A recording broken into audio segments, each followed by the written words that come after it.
그럼 얼마 벌었던 거예요, 그러면? 잘 팔았을 때는 500에서 600 정도 한 달에 순이익으로. 네, 안녕하세요. 이번 시간에는 스마트 스토어에 대해서 알아보려고 하는데 스마트 스토어 전문가 두 분을 모셨습니다. 반갑습니다. 안녕하세요. 예. 반갑습니다. 예, 그러면은 한 분씩 좀 소개 좀 부탁드릴게요.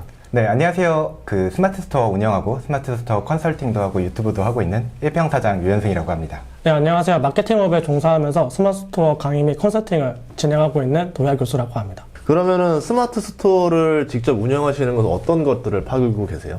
저는 보통 천연 상품 위주로 팔아요. 천연 상품? 네, 그게 왜 천연 비누, 천연 샴푸 이런 거 있잖아요. 애초에 저는 진입 장벽이 좀 높은 거를 선호하거든요. 그래서 그런 상품 위주로 많이 팔고 있습니다. 아, 그런 쪽으로 하시고? 네. 그러면 지금 스마트 스토어 하고 계신가요? 과거에는 스마트 스토어를 운영을 했었고요. 예. 지금은 운영을 하지 않고 많은 대표님들 스마트 스토어 운영 대행을 지금 하고 있습니다. 그럼 예전에는 어떤 거 파셨었어요? 예전에는 인테리어 소품 위주로 많이 판매를 했었습니다. 그래서 인테리어 너그, 소품. 전등, 그래서 좀 다양하게 팔았었죠. 그럼 제일 많이 제잘 팔아봤던 게 어떤 상품이었었죠? 저는 러그를 좀 많이 판매를 했었어요. 러그요? 네, 카페트죠. 그럼 총 얼마나 팔았습니까, 러그를? 매출 월 2천 정도까지. 월 2천? 네. 누적으로 합치면은 한 억 단위 되겠네, 그러면. 그렇죠. 근데 제가 좀 그 정도까지 가려고 하다가 네. 제가 좀 중국 구매 대행으로 처음 시작을 했었어요. 근데 아시겠지만은 코로나가 딱 터지면서 중국에서 물건을 못 받기 시작을 했어요. 그래서 막 주문이 막 300~400개가 밀려 있는데 중국에서 물건을 안 보내주니까는 그때 좀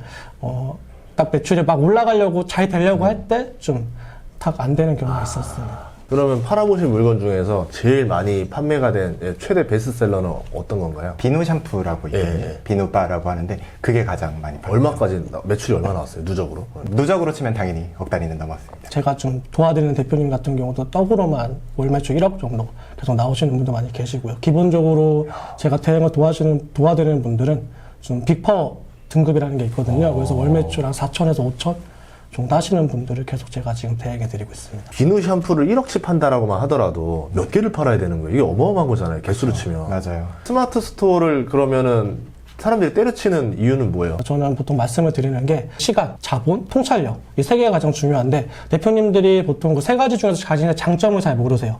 자신의 시간이 장점이 있는지 통찰력이 좀 있으신지 근데 그걸 잘 모르시고 나는 시간에 장점이 있는데 통찰력이 있는 사람처럼 행동을 한다던가 아니면 내가 자본은 많은데 시간이 많은 사람처럼 판매를 한다던가 그래서 거기에서 좀 많이 좀 차이가 생기면서 매출을 많이 못 만드시고 거기서 아 나는 재능이 없어 라고 많이 좀 나오시죠.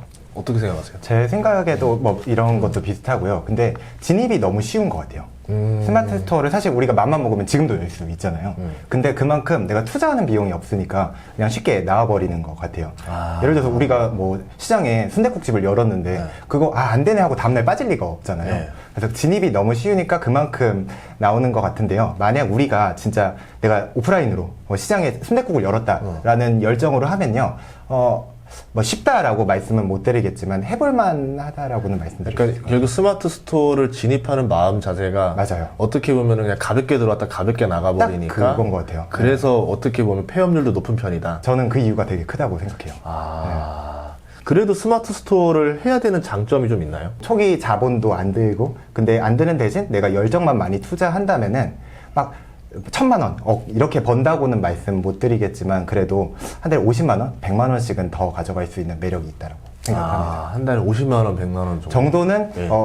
누구나 할 수 있습니다 라고까지는 못하겠지만 열심히 하시면 충분히 할 수 있는 레벨이라고 생각합니다. 그러면 어쨌든 초반에 사회 초년생들이 좀 돈은 많이 벌고 싶고 근데 보통 모은 돈이 없잖아요. 그렇죠. 그러면 이때 스마트 스토어를 같이 하면서 조금 더 추가 소득을 얻어서 자본을 빨리 쌓을 수 있다. 네, 너무 좋다고 생각해요. 대신 열심히 해야 돼요. 네, 진짜 스마트 스토어든 뭐 다른 건 제가 잘 모르겠지만 물건 파는 게 쉽지 않을 거잖아요. 제가 그걸 알기 때문에 시작을 안 하고 있어요.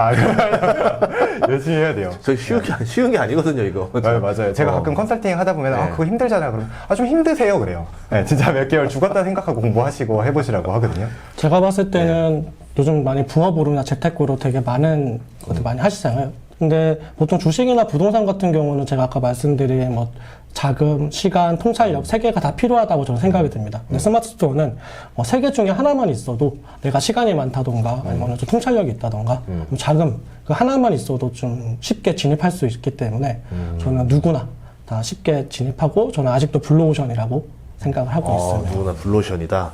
자, 그러면 좀 이제 에피소드를 들어볼게요. 그러니까 어떻게 스마트 스토어로서는 자리를 잡으신 두 분이잖아요. 네네. 그럼 어떻게 자리를 잡게 됐는지 좀 사연을 좀 듣고 싶어요. 처음에 가장 힘들었던 게 물건 떼는 거였던 것 같아요.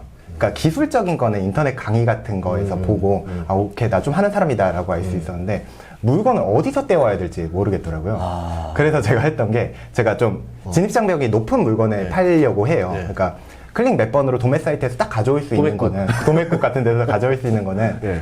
못 팔겠더라고요. 너무 다들 팔고 경쟁률이 세니까. 그래서 애초에 물건 떼기부터 힘든 거. 그 왜 맘카페 아시나요? 알죠. 맘카페에서 공동 구매하시는 분이 있어요. 그분이 그거를 파시는 거예요. 그래서 제가 그분에게 쪽지를 보냈어요. 제가 팔아드리겠다. 이거 저한테 좀 싸게 주시라. 제가 그때 스토어 처음 할 때거든요. 근데 저 판매 도사다. 이러면서 쪽지를 보내가지고 결국 떼와서 그 제품 아직도 팔고 있어요. 오. 네, 그렇게 물건 떼우는 게 저한테는 가장 힘들었었던 것 같아요. 저 같은 경우는 마케팅 회사를 다니면서 부업으로 네. 스마트 스토어를 시작하게 됐습니다. 아시겠지만 월급으로는 사실 좀 생활하기가 조금 빠듯한 경우가 있잖아요. 그래서 부업을 어떤 거를 좀 하다가 찾아보다가 좀 제가 마케팅 회사도 다니고 있고 저한테 주식이나 부동산 같은 경우는 저한테는 좀 안 맞는 것 같다고 생각이 들었었어요. 자본금도 많이 필요하고 그렇죠. 그래서 좀 그냥 마케팅 어느 정도 지식이 있고 그래서 쉽게 진입할 수 있는 스마트 스토어를 선택을 했고 그 회사를 다니면서 했었죠. 다니다가 어느 순간 좀 되니까는 본업보다 부업이 좀 더 매출이 나오는 경우도 있어요. 그럼 얼마를 벌었던 거예요, 그러면? 잘 팔았을 때는 500에서 600 정도 한 달에 순이익으로. 괜찮아요. 그럼 직업보다 나은 거, 네, 직장보다 낫잖아요. 네, 그래서 좀 추가적으로 말씀을 드리면은 마케팅 회사에서 좀 광고가 많이 줄어들면서 회사에서 좀 이렇게 구조 조정을 좀 했었어요. 그래서 좀 나가면 좋겠다. 누가 나갈래? 네, 누가 나갈래 했을 때 제가 그냥 한 달 정도 시간을 주겠다고 하더라고요. 근데 제가 거기서 저 그냥 바로 나가겠습니다. 내일부터 안 나오겠습니다. 네, 안 나오겠습니다 하니까 좀 제작 부장님께서 저랑 친하셨거든요. 좀 놀라셨어요. 갑자기 왜 나가냐. 한 달 좀 하고 가지 않냐. 그러니까 저는 그냥 바로 나가도 괜찮을 것 같습니다 해서 이미 부업으로 더 잘 벌고 있어서 그냥 바로 나왔던 그 에피소드가 있죠. 그럼 순이익 잘 나왔을 때 얼마까지 나왔었어요? 근데 전 지금이 잘 나오는 편인 것 같아요. 800만 원에서 1,400만 원 정도 나오거든요. 직장이 필요 없네요, 그러면. 네, 제가 그 수익보다 자랑하고 싶은 게 저는 제 지금 삶의 만족도가 되게 좋은 편이거든요. 스마트 스토어를 운영하는데 하루에 쓰는 시간 1시간 반 정도밖에 안 써요. 네. 아까도 말씀드렸지만 누구나 이렇게 하는 건 아니고요. 그래서 저는 1평 사장이라고 제가 항상 하고 다니는 게 전 사무실도 없어요. 집에서 1평 정도만 쓰고 한다라고 해서 1평 사장이거든요. 그래서 제가 자랑하는 건 제 삶의 만족도인 것 같아요. 유튜브보다 낫네요. 아, 정말요? 제 근무 시간이 21시간입니다, 하루에. 그렇군요. 근데 스마트 스토어 운영만 지금 세팅 유지하는 것만 1시간 반 정도라는 거지. 그렇죠. 다른 거 뭐 컨설팅도 하고 이러면 유지 관리 어떤 일들을 하는 거예요? 사실 스마트 스토어는 그 광고의 영향이 그렇게 다른 그 플랫폼보다 적어요. 그래서 제가 만약에 1위나 뭐 1페이지 안에 뭐 10위 안에 들었다. 그러면은 웬만한 일이 발생하지 않는 한 그걸 유지할 가능성이 높아요. 네. 그래서 저는 유지 관리라고 하면은 가끔 명절 이럴 때 택배사에서 그 뭐 배송 정보 이런 거 주면은 이날 배송 안 됩니다. 이 정보 올리는 거. 그리고 품절되면 하는 거 정도가 제가 유지 관리를 위해서는 하는 건 것 같아요. 네, 근데 또 추가적으로 말씀을 드리면은 거기까지 가기가 좀 힘든 경우가 많죠. 근데 자리 잡기까지가. 그렇죠. 많은 분들이 그 부분을 많이 빼먹고 그냥 뭐 바로 그냥 1시간 투자하면은 월 1,000만 원 번다는 얘기가 많이 있는데 또 그 위치까지 가야지 맞아요. 유지 관리가 가능하다고 저는 봅니다. 좀 스마트 스토어를 도전하다가 어딘가가 사람들이 부딪히고 나서 이제 그만두는 거 아니에요. 대충 어떤 지점일 때 어디를 많이 힘들어 하나요? 일단 상품이 매출이 발생이 되려면은 상품이 노출이 되고 클릭이 되고 구매 이 단계가 발생이 돼야 됩니다. 근데 많은 분들이 노출부터 많이 힘들어 하세요. 그러니까 내 상품을 내가 팔고는 있어도 고객들한테 보여줄 수가 없는 거죠. 그게 가장 크죠. 그러니까 블로그도 마찬가지잖아요. 네. 블로그도 내가 블로그를 썼는데 사람들이 내 블로그를 검색해도 걸려야 뭘 볼 거 아닙니까? 네. 그 노출은 어떻게 해야 되는 거예요, 그러면? 노출 같은 경우는 사실 덮어놓고 이것만 하면 됩니다. 이건 없는 것 같아요. 모든 상품마다 조금 전략이 다르고 키워드 경쟁률마다 전략이 다른데요. 대신 그건 있는 것 같아요. 그러니까 온라인에서 물건을 파는 거는요. 오픈북이에요. 그러니까 우리가 만약에 오프라인으로 시장에 아까 말했던 순댓국집을 연다 하면은 그 시장의 유동인구는 어떻게 되는지, 남자가 많은지 여자가 많은지, 직장인이 많은지 학생이 많은지 이런 정보를 얻기도 힘들고 얻다 하더라도 그 수치가 정확하지 않을 수 있잖아요. 대신 스마트 스토어는 되게 쉽게 그 정보를 얻을 수 있어요. 그리고 꽤 신뢰할 만하고요. 그거를 바탕으로 전략을 짜서 노출을 하는 게 기본인 것 같고요. 그래도 그래도 좀 더 알려줘 라고 누가 묻는다면 스마트 스토어에 네이버를 정확히 규칙을 알고 있는 게 중요한 것 같아요. 네이버 매뉴얼에서 뭐라고 하는지 이런 걸 아는 게 중요한 것 같아요. 그래서 이어서 말씀을 드리면은 많은 분들이 스마트스토어를 진입을 하실 때 유튜브나 강의를 듣고 보통 많이 시작을 하세요. 그렇죠. 근데 거기서 문제점이 뭐냐면은 네이버는 저희가 어떻게 네이버 마을에 들어가는 거잖아요. 그러면 네이버 마을에서 정한 규칙을 알고서 생활을 해야 되는데 그게 아니고 네이버 가이드라인에서 말하는 게 있는데 그걸 보지 않고 많이 진입을 하세요. 거의 99%가 뭐 네이버 이용 약관이라든지 가이드라인을 안 보고 진입을 하시죠. 그래서 그 가이드라인만 잘 맞추고 약관만 잘 알고 있어도 충분히 노출이 되고 클릭이 되고 구매가 많이 이루어지거든요. 그래서 여기에서 좀 아까 쿨팁 말씀해 주셔서 화면으로 해가지고 제가 간단하게 상품 등록을 어떻게 하면 좋을지 좀 보여드리도록 하겠습니다. 좋아요. 화면 한번 좀 보도록 할까요? 네. 그래서 지금 제가 보고 있는 화면이 스마트 스토어 센터라고 해서 스마트 스토어 상품 등록하실 때 보시는 화면이십니다. 스마트 스토어 가이드라인을 보시면은 상품명부터 어떻게 등록해야 될지, 대표 이미지는 어떻게 등록해야 되고, 사이즈는 어떻게 해야 되고 하나하나씩 다 나와 있습니다. 그래서 그거는 쭉 보시면서 다 등록을 해주셔야 되고요, 기본적으로. 그래서 좀 추가적으로 좀 말씀을 드리고 싶은 게 많은 분들이 검색 설정에 태그에서 좀 많이 혼동을 많이 가지고 계세요. 태그?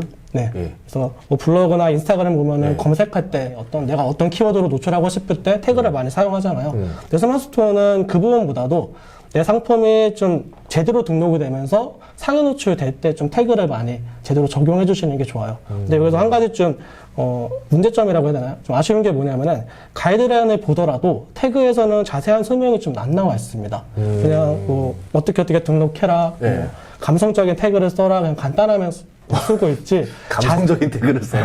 네, 그래서 뭐, 그 가이드라인을 보신 분들은 아시겠지만, 하늘하늘 원피스를 그거를 쓰라고 막 나와요, 태그. 와, 이거 쉽지 않다. 생각해보니까 쉬운 게 아니다, 이게. 그래서 사람들이 그거 보고서, 왜 나는 내 물건, 내가 전자제품을 판다면은, 그런 감성적인 태그를 쓸 수 없는 거잖아요. 네, 하늘하늘한 뭐 핸드폰 이럴 수 없잖아요. 네, 그런 게 없어서 사람들이 많이 혼동을 하세요.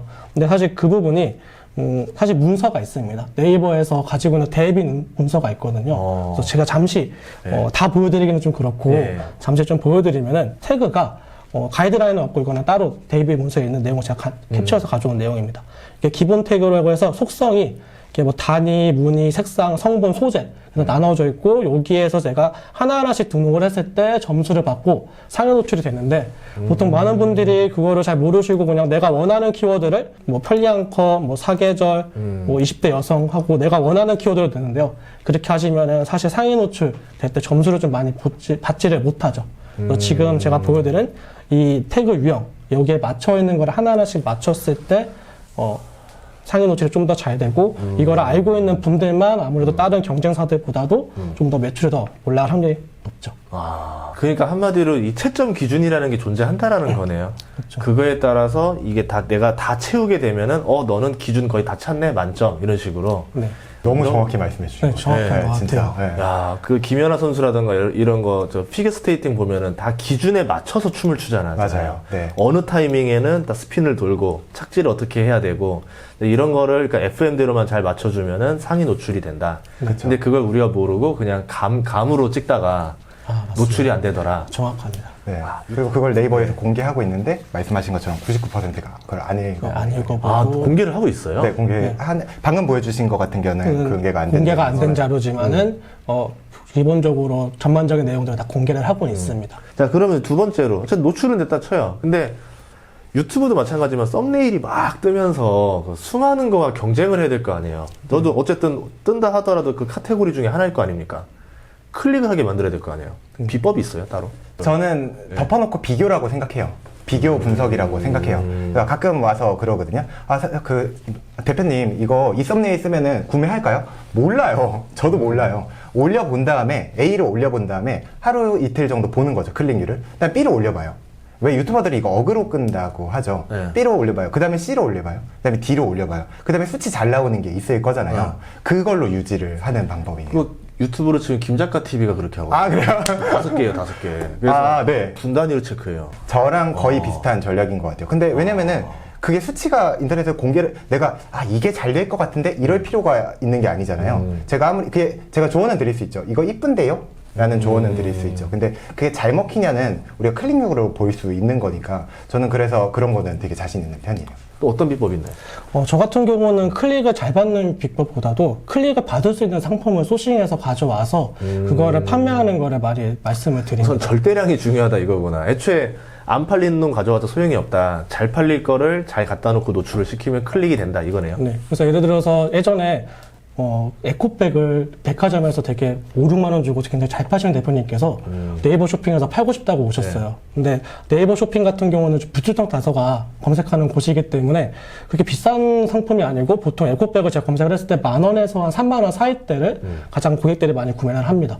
근데 그거를 5만 원짜리를 가져와서 등록을 해도 다른 상품과 경쟁을 하면서 클릭을 받을 수가 없는 거죠. 내가 아무리 상품이 좋고 재질이 좋아도 고객은 가격으로 보고 보통 그냥 대표 이미지 리뷰로 보고 클릭을 하기 때문에 5만 원 다른 사람은 10,000원 주고 파는데 너는 왜 5만 원 주고 팔어? 하면서 클릭 자체를 거의 못 받는 경우죠. 그래서 그 대표님은 백화점에 오시는 분들이야 어느 정도 좀 퀄리티가 높고 가격이 높더라도 구매를 하지만 네이버 쇼핑은 사실 그렇지가 않거든요. 네이버 쇼핑만의 그 키워드만의 시장이 있고 그 시장에 맞는 가격으로 가져와야지 내가 클릭을 받을 수 있는 거지 내가 아무리 좀 좋은 상품을 가져오더라도 사실 좀 가격이 비싸거나 그 시장에 맞지 않다면은 지금 클릭 받기가 좀 힘들었던 것 같아요. 그 시장에 맞는 가격대와 제품을 설정을 해야 된다. 네, 그래야지 클릭을 저 받을 수 있고 판매가 된다고 생각을 합니다. 또 하나 궁금한 거는 그 모델을 쓰는 상품들도 가끔 있더라고요. 그냥 상품만 노출하는 경우도 있고 이제 뭐 사람 모델이 나와서 상품을 하는 화면들도 있는데 그거는 어때요? 노출 괜찮아요? 그렇게 저는 아까 말씀드렸다시피 A, B, C 이렇게 비교해보는 게 제 철학이라고 말씀드렸잖아요. 그럼에도 불구하고 그 디자인에 대한 저도 그 제 의견이 있어요. 두 가지가 있는데요. 첫 번째로 배경색 그리고 인물 두 가지 넣는 거예요. 그러니까 예를 들어서 내 상품이 지금 1페이지 상위 노출은 당연히 돼야겠죠. 기본이니까 뭐 15위쯤에 있어요. 그러면 한 5위부터 20위까지 스크롤을 한번 이렇게 늘려보면 내가 구매자라고 생각하고 해보는 거예요. 그래서 이 안에 눈에 띄면 되는 거잖아요. 일단 뭐 가격이나 이런 거 당연히 중요하고요. 그때 얘네들이랑 다른 배경색 그리고 얘네가 인물이 없다? 그럼 제가 인물을 넣는다거나 이런 식의 용도로 활용하는데요. 제가 하나 보여드리면요. 인바디 체중계라는 게 있어요. 인바디 체중계라는 게 있는데 여기 쇼핑 탭에 들어가면은 네. 여기서 저는 이렇게 그냥 뻔하게 흰색 배경에 물건만 놓는 거 이걸 별로 안 좋아해요. 네. 네. 근데 이러다가 얘는 좀 튀지 않아요? 그쵸? 김 물론 연예인이 있기도 하지만 이런 식으로 클릭 받으려면은 그 안에서는 일단 한 번은 클릭은 받을 만한 이미지를 넣는 것 같아요. 얘 같은 경우는 지금 배경색도 다르고 인물도 들어가 있잖아요. 전략적으로 들어간 거네요. 이거. 저는 그렇다고 생각해요. 네. 그래서 저는 이런 식으로 배경색과 인물을 사용할 때는 튀어야겠다라고 생각할 때 이렇게 사용합니다. 예, 알겠습니다. 근데 그러고 나서도 이 사람을 어쨌든 들어오게는 했지만 사고 나가게 만들어야 될 거 아니에요. 네. 근데 저 백화점 같은 데 보면 정말 종업원분들이 열심히 일하잖아요. 근데 신나게 옷 입어보고 딴 데 갔다 올게요. 이런 분들 엄청 많잖아요. 스마트 스토어도 그렇지 않을까요? 반대로 제가 대표님한테 질문을 드리면 대표님은 스마트 스토어에서 물건 사실 때 하나 검색한 다음에 몇 개 정도 클릭해 보세요? 저 솔직히 얘기하면은 네. 저는 시간이 아까워서 네. 딱 봤을 때 얘가 크게 나쁘지 않으면 그냥 얘로 사버려요. 보통 네. 그러세요. 근데 우리 와이프는 하나 사는데 2시간을 쓰는 거예요. 진짜요? 그래서 속이 터져가지고 너의 2시간치 시간을 낭비했다. 근데 본인은 그걸 다 보는 거예요. 꼼꼼하게. 보통은 제가 이 질문 드릴 때마다 봤는데요. 2-3개 정도, 많아도 5개. 그리고 1페이지를 넘어가는 분들은 많이 안 계세요. 1페이지에서 보통 하시죠. 그래서 첫 번째로 가장 중요한 거는 당연히 상위 노출이겠죠. 네, 일단 고객들의 눈에 보여야 되니까요. 그리고 중요한 거는 페이지 들어갔을 때 중요한 거는 우리 구매에 영향을 미치는 게 후기, 좋은 후기가 있을 거고 당연히 상세 페이지가 있을 거잖아요. 근데 그 상세 페이지에서 저는 상세 페이지의 디자인은 이미 많이 상향 평준화 되어 있다라고 생각해요. 그러니까 이미 다 이뻐요. 그렇다면 저는 그 맨 위에 고객들이 상세 페이지를 어차피 자세히 안 보니까 맨 위에 이 사람을 여기서 그러니까 다른 데로 안 넘어가고 사게 할 수 있는 후킹이 가장 중요하다고 그게 생각해요. 중요하죠. 네, 후킹이 중요하다고 생각하는데요. 개인 선호도로는 짤을 가장 선호해요. 네. GIF? 네, GIF를 가장 선호해요. 네. 제가 복숭아를 구매 대행으로 많이 팔아드렸거든요. 그거 진짜 효과가 좋았던 게 맨 위에 혹시 그 아가씨 하정우 복숭아 먹방 짤 아세요? 하정우가 복숭아 네. 이렇게 먹으면서 네. 바삭하면서 터지는 게 있어요. 오. 네, 그런 게 있는데 그 짤을 맨 위에 나왔었거든요. 네. 네, 그러고서 그거 판매량이 되게 높아졌었어요. 복숭아를 구매하는 사람들은 당연히 네. 내가 당도 높고 아삭한 걸 사고 싶어 하지, 물론 그냥 당도 없는 걸 사고 싶어 하진 않잖아요. 그러니까 그냥 화면으로 봤을 때 알 수 없는데 저 그쵸. 사람이 먹는 표정을 보면서 네. 아 저거 진짜 맛있구나. 맞습니다. 그거로 신뢰도를 가져갈 수 있다. 맞습니다. 저도 말씀하신 것처럼 맨 첫 번째 상세 페이지 상단에는 고객의 니즈, 그러니까 내 상품의 장점이라든지 고객이 원하는 내용을 넣어야 된다고 말씀을 드립니다. 그래서 대표님 말씀하신 것처럼 복숭아 같은 경우에 파시는 상품이 되게 아삭하고 맛있다는 거를 음짤로 표현해 주셨잖아요. 그런 것처럼 내 상품의 장점을 보통 많이 쓰죠. 그리고 보통 많은 분들이 상세 페이지 이렇게 만드셔도 전환이 잘 안 되는 경우가 많으세요. 네, 그래서 저는 거기서 좀 제가 많이 봤을 때 컨설팅을 진행을 하면서 대표님들이 봤을 때 좀 문제점이 뭐냐면은 대표님들이 광고를 하시면은 그 광고에서 내가 만약 기능이 좋다. 그러면은 기능을 좋다는 그 내용을 상단에 올려야 되는데 거기 그 후킹했던 포인트를 맞춰서 상단에 올려야 되는데 그렇지 않고 그냥 내가 기능이 좋다라고 해서 광고를 했는데 상단에 올라가니까는 리뷰가 많은 거를 강조를 한다든지 아니면은 내가 그 광고했을 때 리뷰가 1000개, 2000개다. 근데 상단에 올려보니까는 내가 지금 뭐 할인하고 있다. 이런 내용을 해가지고 약간 좀 안 맞추는 경우가 굉장히 많으세요. 근데 그거를 광고랑 아니면 내가 강조하는 부분하고 상세페이지 상단하고 일치했을 때 그때 좀 전환율이 굉장히 많이 올라가는 경우가 있어서 그 부분을 좀 많이 일치하라고 많이 말씀을 드립니다. 상세 페이지는 직접 만들어야 돼요? 아니면은 뭐 그걸 좀 디자이너한테 맡기는 게 나아요? 저 같은 경우는 보통 사실 상세 페이지가 저는 대표님들 말씀을 드리는 게 저 영업사원이라고 말씀을 드려요. 대표님이 주무시거나 단일을 하시거나 상세 페이지는 계속 물건을 팔죠.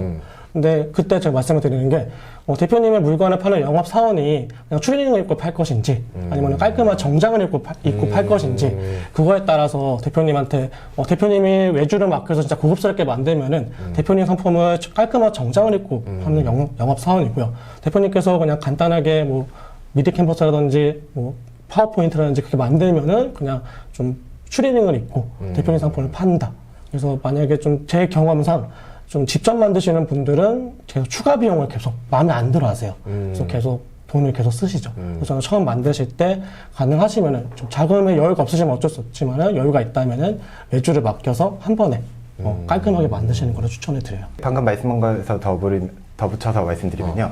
상세 페이지를 외주 맡기더라도 내가 후킹을 뭘 할지는 이거 고민하는 게 대표님들의 역할이에요. 결국 내가 설계도는 다 뜨고 맞습니다. 맡게 되는 네. 거예요. 이거 그냥 거기서 알아서 해주겠지라고 하면은 복숭아의 하정우 짤을 안 생겨놨겠죠. 그냥 빵틀처럼 나오는 그쵸. 거죠. 네. 그렇게 그냥 템플릿이 있고 여기서 사진 이렇게 하는 건데 이거 디자인은 거기서 이쁘게 해줄 테니까 어떤 수단으로 팔겠다. 이거는 대표님들이 고민하셔야 되는 것 같아요. 이야기를 듣고 나니까 저도 이제 스마트 스토어를 좀 해보고 싶어지는데 이것만은 하면 안 된다.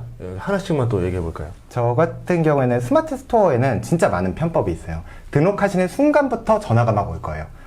저 이거 저희 마케팅 써보시라고. 저희 이상한 프로그램이 있는데 이거 해보라고 하는데 어떻게 보면은 우리의 고객보다 우리한테 뭐 우리 베껴먹으려는 분들이 더 많은 것 같아요. 네, 그래서 네, 많은 편법이 있는데요. 이런 건 당연히 안 하는 거고요. 그거 말고 제가 하지 말라고 말씀드리고 싶은 거는요. 광고비 싸움에 안 들어갔으면 좋겠어요.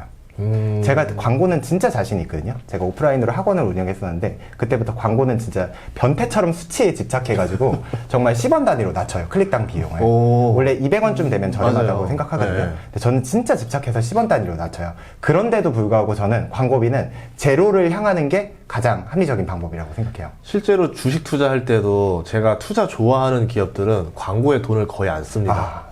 예를 들어 크록스. 광고 거의 안 하잖아요. 나이키, 아디다스는 엄청나게 쓰는 거고. 테슬라 생각보다 광고 안 하죠. 그 자동차 회사 치고. 그렇죠. 스타벅스 의외로 광고, 뭐, TV 광고 이런 거 안 하잖아요. 맞아요. 예, 그런 기업들이 결국 뭐냐면 내가 광고를 안 하고도 손님들이 오게 할 수 있다라는 어떤 다른 장점이 있기 때문에 그렇게 하는 것 같아서 저도 되게 좀 좋은 방법인 것 같아요. 저는 대표님들한테 많이 말씀을 드리는 게요. 대표님들이 매출이 많이 내려가시면은 요즘 핫한 게 있어요. 트래픽 프로그램이라고 해가지고 좀 불법 프로그램을 써서 상품을 상위 노출하는 그런 것도 있어요. 프로그램이 스마트스토어에 하도 사람들이 상위 노출 하다 보니까는 그런 불법 프로그램들이 지금 굉장히 흥하고 있습니다. 그래서 많은 분들이 그 불법 프로그램을 통해서 내 상품이 좋고 내가 상품 좋은 거를 가져와야 되는데 그게 아니고 그냥 프로그램을 통해서 그냥 상위로 올려서 빨리 팔자. 그런 게 많이 있어요. 근데 그게 사실 저는 대표님한테 말씀을 드리는 게 마약 같은 거거든요. 그래서 한번 빠지면은 다시 매출 또 좀 순위 내려간다 하면 또 부족하면 쓰고 또 내려간다 하면 또 쓰고 계속 그거에 대해 의존할 수밖에 없습니다. 그 비용도 싸지 않을 거 아니에요. 처음에는 예를 들어서 뭐 10만 원만 썼다면은 나중에는 20만 원 쓰고 50만 원 쓰고 점점 비용이 커지면서 또 안 쓰면은 또 내가 상품이 사유 노출이 안 되면서 매출이 안 나오니까 자꾸 악순환으로 가고 결국에는 스토어 제재 먹고 급하게 되죠. 아, 그런 것들이 있구나. 알겠습니다. 얘기해 주신 것들이 꿀팁이 오늘 뭐 다는 아니죠? 더 많이 있죠? 그럼요. 네. 아, 굉장히. 아, 그런데 하나씩만 얘기하는 거예요. 왜 그러냐면 이 두 분들이 저희 그 경제소년단 2기 캠프 때 이게 멘토 5분이 계신데 그 중에 2분입니다. 그래서 각자 또 이제 네이버 스마트 스토어계에서도 유명하신 분들을 다 저희가 섭외를 했었거든요. 예, 또 뭐 또 계획이 또 있으신가요? 그러면은 지금 하고 계시는 거에서? 이게 어떻게 보면은 남자가 욕심이 없다라고 배포가 작다라고 할 수 있는데요. 저는 사무실을 안 늘리고, 그걸 추가로 안 늘리고 제 1평에서 할 수 있는 거에 끝까지 지금 온 것 같거든요. 네. 그래서 지금 현재 상황에 되게 만족을 하고요. 그리고 저는 어제 잠도 못 잘 정도로 가슴이 두근두근 거렸었어요. 이거 인터뷰 촬영하는데. 제가 만약에 직장만 다니고 새로운 거 도전을 안 했다면 이렇게 성인, 그쵸. 30대 후반에 이렇게 재밌는 일을 어디서 겪었겠어요. 이렇게 인터뷰도 하고 유튜브도 해보고 컨설팅도 계속 해나갈 예정입니다. 아, 좋습니다. 또 계획 있으신가요?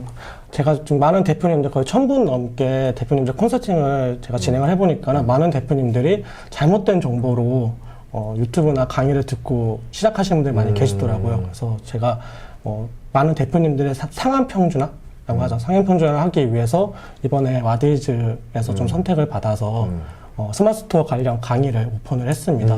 그래서 스마트 스토어를 이미 매출이 잘 안 나오시는 분들이나 부업이나 좀 새롭게 저도 사실 부업으로 처음 스마트 스토어 시작을 했거든요.